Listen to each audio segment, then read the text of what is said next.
happened here. You can very directly see in the burn marks and the twisted metal what the effects are when thousands of gallons of combustible fuel burn directly beneath a structure like this. And in addition to, of course, our hearts being with the family of the individual whose life was lost, also a truly remarkable thing that there was not more injury and loss of life in this incident. Thousands of truck drivers want to update to this collapsed bridge in Philadelphia on the I-95 and wondering how long it could take. And I'm telling you right now, it's probably going to take months. But we actually have the Secretary of State of Transportation, Pete Buttigieg, out here giving information and saying what exactly is going to happen. Now, the reason why so many truck drivers want to know is because right now they got to take over a 45-minute detour. So anyone driving on the I-95 past Philadelphia is running through so much traffic and congestion. I mean, you better ask for more money if you're driving that way. That's all I got to say, mother truckers. I mean, if you didn't think the traffic was bad already, it's worse now. So let's get into this video right here. And this is the most updated information on the Philadelphia bridge that collapsed on the I-95. A direct look at the site. This tragic crash is having an outsized impact on commuters and on goods movement up and down the I-95 corridor. It's a key artery for the movement of people and goods, and that's why it's so important to make sure that it's restored quickly. The only thing that's even more important than making sure it's restored quickly is making sure it's restored safely. And I can't say enough good things about the coordination that I am seeing here on the ground between first responders, state officials, and our own federal personnel to make sure that that happens. I spoke with the governor just as I was arriving here. He indicated the coordination that has been key to making sure that funds are moving and that all the support that PennDOT needs to get this critical section of I-95 back up and running is in place.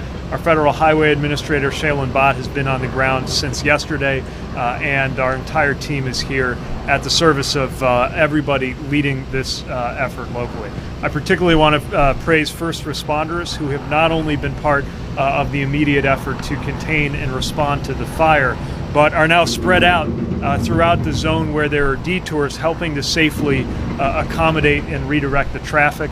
I also want to note that SEPTA has stepped up in a big way, making sure that they add frequency on key routes like the Trenton line that can help to absorb some of that traffic and some of those commuters who have been impacted. So we're going to continue to be here every step of the way for as long as it takes, with both financial backing and any other technical support that's needed as PennDOT works to restore this and as local officials work to make sure that the impacts are managed and absorbed as much as possible. With that, let me step back for updates from others who are working this issue, and then later on we'll be able to do some questions quarterbacked by Ben from my press team. Secretary? Thank you, Secretary, and thank you for coming to Philadelphia today.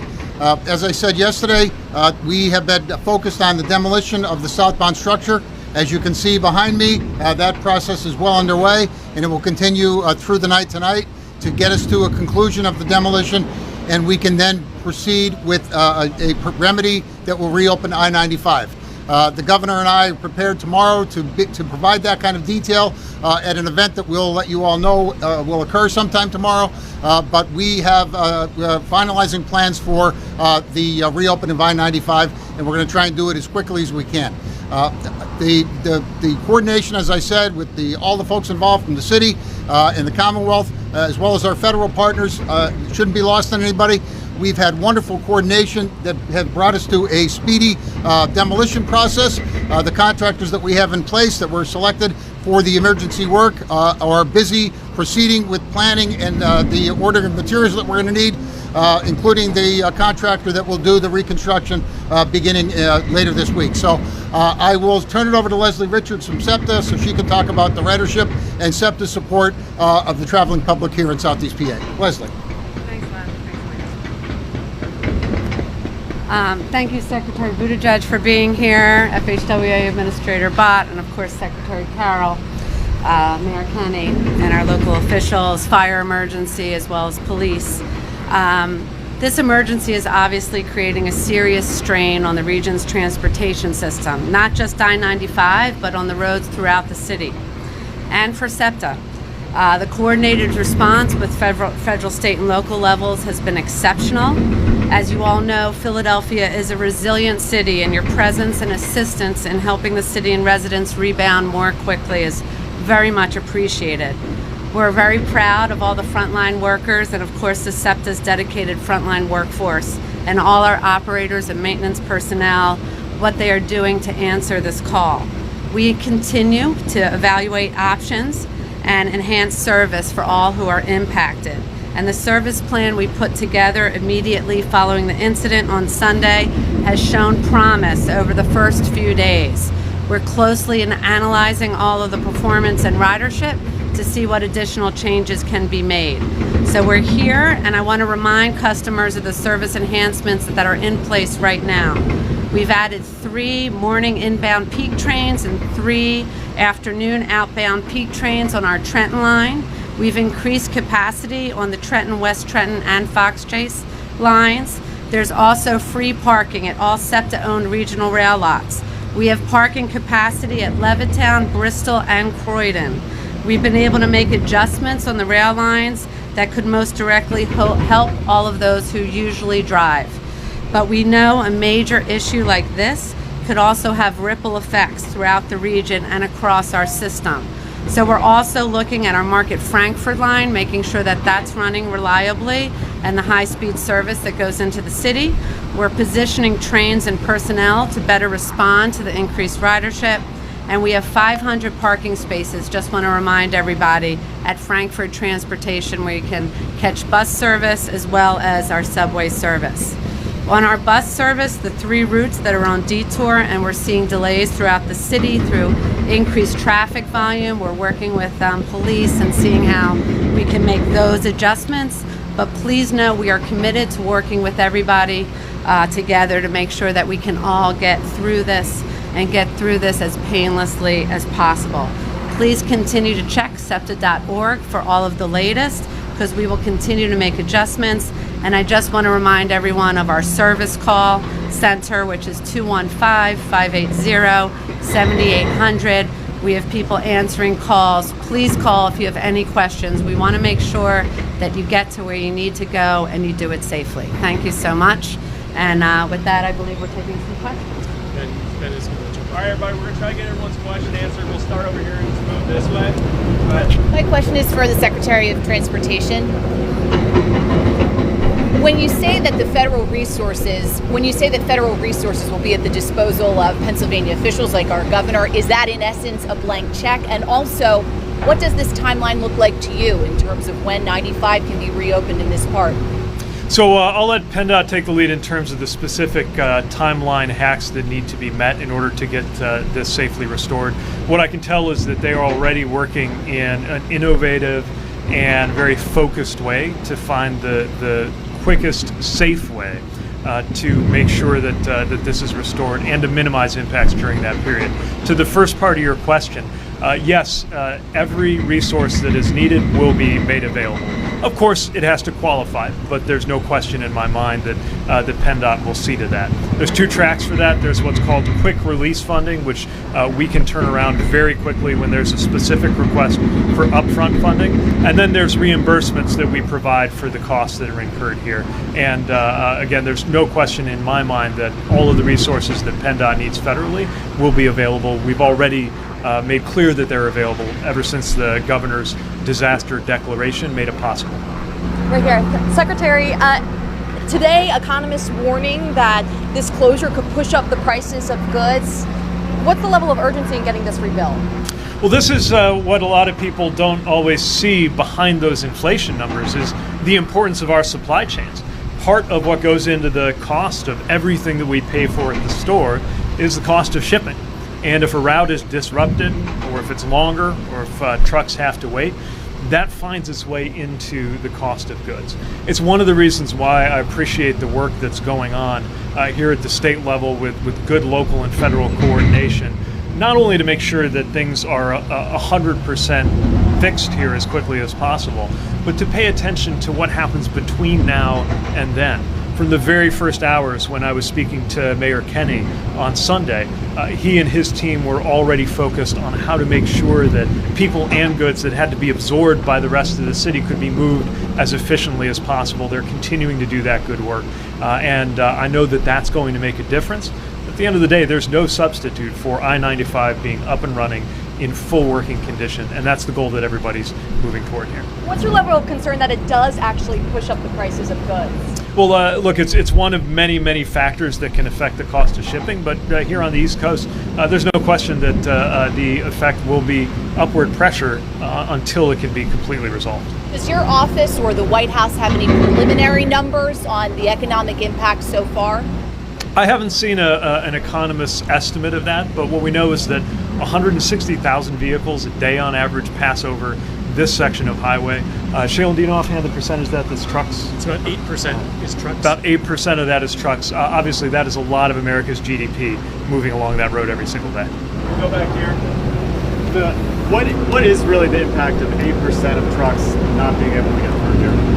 Well, look, what it means is that the trucks will have to take a longer and more costly route to get to where they're going. Now, I know America's truck drivers, they are creative, they find ways to adapt, they are resilient, and of course they're not doing that on their own. Again, there's going to be a lot of work, analysis, and support going into making sure that we make the most of alternative routes. We're even making contact with Google and Waze to try to optimize any kind of software information that is reaching drivers, whether it's commuters, travelers, or truckers. So they're going to do the best they can given this situation. But obviously, it is not just an inconvenience, it is a cost. Mr. Secretary, like us, you must want to know what went wrong here. Has anybody given you a sense of what went wrong? And are you concerned about the flow of gasoline and dangerous products on our highways? Well, NTSB has the lead in investigating this. They are very thorough, which means it will take some time to get the full results. We are, they don't report to me in terms of a timeline, but generally what they do is they have a full report that takes a while to return. Sometimes in the interim, they'll present a fact-finding report that provides some preliminary information. We are participating and supporting that process and doing our own work from federal motor carriers, highway, and PHMSA perspective, because of course we are concerned when it comes to hazardous material. I do want to emphasize, though, there have been cases in years past where a section of highway or a bridge collapsed in broad daylight, seemingly at random. Of course, this is not that. This was an enormously intense fire underneath a structure that my understanding is relatively new in its construction. And the result of that much heat, of that much fuel burning, was of course what compromised this structure. But beyond that common sense level that we know what happened underneath this section of highway before it collapsed, I don't want to get ahead of the work that NTSB is leading. Does it raise questions about design, about bridge designs when you have trucks like this moving about the highways? Well, again, we're going to always try to learn from every case of what happened. Just as in responding to this, we've been learning, and I know Secretary Carroll mentioned benefiting from the experience of what happened when there was a partially similar fire and collapse on I-95 in Georgia in 2017. But look, there's a certain level of damage, there's a certain level of heat and fire and stress on a structure that no bridge or highway can tolerate. Whether there are any issues that we can learn from for the future, that's exactly what the investigation is going to teach us more about. Mr. Secretary, is the federal government working with these trucking companies to try and find them alternate routes to try and ship these goods by train or other areas? And should Americans expect to see supply chain disruptions for the next few months while this is repaired? Well, there's going to be an effect, but I also think that that can be managed, and we already see in the local, county, state, federal partnership and the private sector response a lot of very good work being done to try to mitigate that effect. We certainly stand ready to help anybody who needs assistance, but we also see that a lot of these operations, they're built to contemplate the unthinkable, and in this case, already adapting to try to make sure that their goods can move on alternate routes. Mr. Secretary, you mentioned the federal support for PennDOT and the rebuilding effort going on behind you. Is there similar support the federal government can give to SEPTA for the additional capacity that it has to add because of this? There is, and we're working out the details right now in terms of what is eligible, but there are provisions that allow some forms of federal highway money to be used to support transit in response to emergencies, and we've been in close contact with SEPTA. Again, really appreciate the way that they too have stepped up in ways that the director explained a little bit earlier, and that's going to make a big difference for so many commuters who are impacted by what happened here. Mr. Secretary, you're here very quickly in only 2 days. Why did it take you so long to get to that rail accident in East Palestine, Ohio? You mean East Palestine, Ohio? When I went, I decided to break from the precedent, the norm that generally transportation secretaries don't go to active response sites. But part of what I found was important, especially when you saw all of the politicization and misinformation that the people of East Palestine had to deal with, is that we're just in a new world in terms of the importance of presence to help make sure everybody understands what is happening, the coordination that's happening, the teamwork that's happening. And so in the same way that I value the ongoing conversation that I have with people that I spend time with on the ground in East Palestine, I value the opportunity to be both on the ground and coordinating over the phone with everybody who's involved in the response here in Philly. Mr. Secretary, just some of your initial impressions of seeing this close up, the magnitude of it, and I know you can't get into an exact timeline, but a ballpark timeline of how long this could take? Well, there are a few things that I was struck by right away. First of all, the coordination, which you cannot take for granted between all of the different players here. Local police, fire, and first responders, PennDOT, SEPTA, the mayor and his leadership team, OEM here doing that emergency response, and all of our federal personnel. You can feel when that kind of coordination is happening, when there's good communication and collaboration, and I feel that here. The second thing that I'm struck by is the speed of the response. Obviously, the first step to making sure that this is reconstructed is to tear down the compromised structure. I saw images same day that were collected, both in public media imagery and in what we were able to get as an agency. And just the difference from then to now in not much more than 48 hours is striking. It reflects how quickly contractors and the public sector here have worked to make sure that's underway. Again, I defer to PennDOT on the exact timelines of that, but that step is going to be a critical early milestone before they get into reconstruction and recovery mode. It's one of the most striking things I see here. The third thing, of course, is just the enormity of what happened here.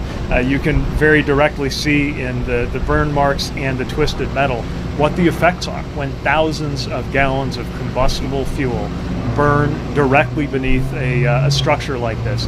And in addition to, of course, our hearts being with the family, the individual whose life was lost, also a truly remarkable thing that there was not more injury and loss of life in this incident. We go here and then here. Hi, can I go back to the cause of this incident? Have you been given more information about the vehicle itself, the condition of it, whether or not there's any failure on the brakes or anything like that? Any more information on that? I don't have anything on that right now. Those are the kinds of things that will emerge in the course of the investigation. We'll look to both law enforcement and NTSB to likely have the first public answers on that. My next question is actually for Secretary Carroll. If you want to step up. We just heard Secretary Buttigieg talking about how quickly this is already moving. You said it yesterday, crews are on 24/7. Can you explain what the bidding process is for this project, or do you have someone on retainer?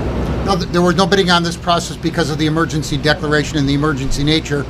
We were fortunate insofar as there was a contractor already on site doing a different project on the interstate, and so the availability of that equipment that was exactly aligned with the need that we had here made it an obvious choice for PennDOT to join that contractor, employ that contractor, and advance the demolition in a speedy way possible in the interest of all of our traveling public. What's the name of the contractor? Abonzinio.